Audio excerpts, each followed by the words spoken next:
I know you want more success because you're listening to this podcast, but what do the best people do? What do the elite do? Well, in sport, there's three key things. Today, I'm going to explain to you what they are and how you can bring more of those three things to your life today. I'm Ian Hawkins, and this is Sport is Life. The purpose of sport, as I see it, is to see your vision become a reality. Find your voice, create strong connections, and learn to trust your body.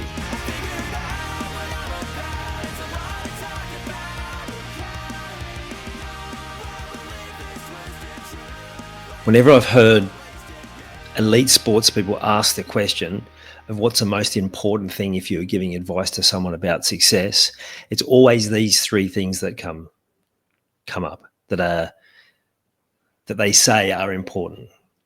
Now, nearly all of them say hard work. That's a given, right? If you want to be good at anything, you have to put in the work. You have to do the hours. I think everyone knows that. The two other things I wanted to talk about today. One is you have to enjoy yourself. You have to do things that you love. You get success when you're doing stuff that you love.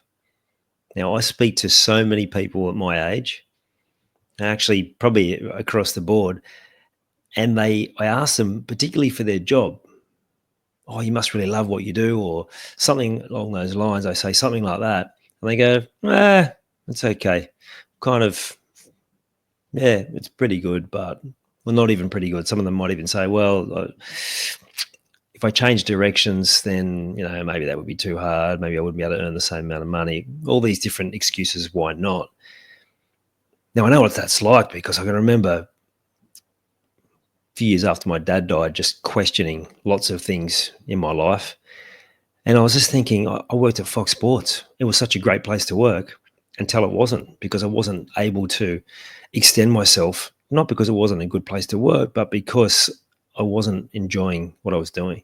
And I looked wanting something that gave me more fulfillment, that gave me more enjoyment. And I can remember the conversation I had with myself.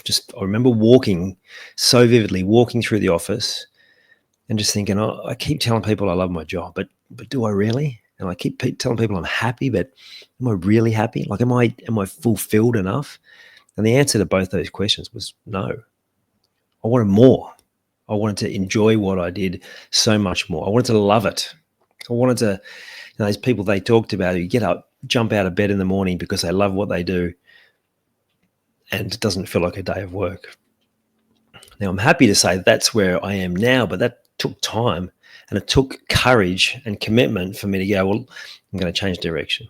And it's not about ripping the Band-Aid and just going headlong into something that's just going to cause you stress and overwhelm, but it's working towards something, taking the gradual steps, because I'm a big believer that when you find what it is you love and pursue it, you'll find a way to make it work. You'll find a way to make it work financially. You'll find a way to make it as a career. You'll find a way to make it work, whatever it is. So if you're at that point in your career and you're thinking, maybe I could be doing something else, but then you go, but how am I going to get around the money side of things? Again, it takes courage and it takes commitment. For me, it was about 3-4 years. It was like working two jobs. So I would get home from work, I'd spend time with the family, and then I would dive headlong into creating something new. And it did take time, but totally worth it. And the other thing that they say, so it's hard work, loving what you do, and the third thing is making sure you are being yourself. Now, I would ask all of you to have a blunt and honest self-assessment of how you show up in different circumstances and how often you be a lesser version of yourself or a different version of yourself to suit circumstances. How often are you not being yourself?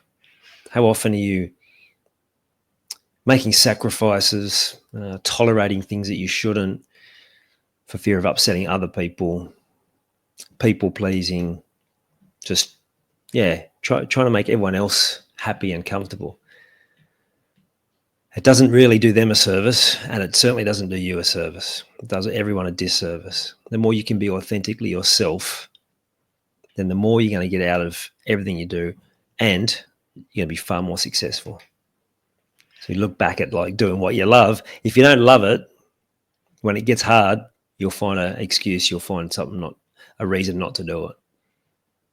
When you are having to make sacrifices and you're not fully being yourself, then you develop things like resentment, frustration. You might get a good result by trying to be someone you're not, but then it always comes with a payoff when you then step away from whatever it was you were doing and realize that just didn't feel right. So, like with anything where you want to make changes, it's not about trying to dive headlong into something. It's not about trying to go 0 to 100 in 3 seconds. It's what incremental changes can I make? And don't choose all three.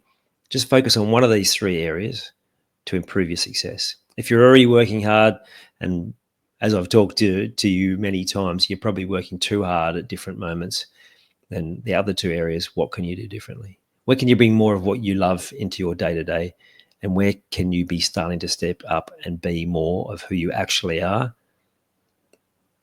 Not what you think that the world wants to see from you or what other people expect of you, but who you are. It takes courage, it takes commitment, but it will be the best thing you will do. You've taken the time to listen to this whole episode. Now it's time to take action. Commit to one thing you've learned today and make it happen. And to avoid any obstructions, join the Sport is Life movement by clicking on the link in the show notes.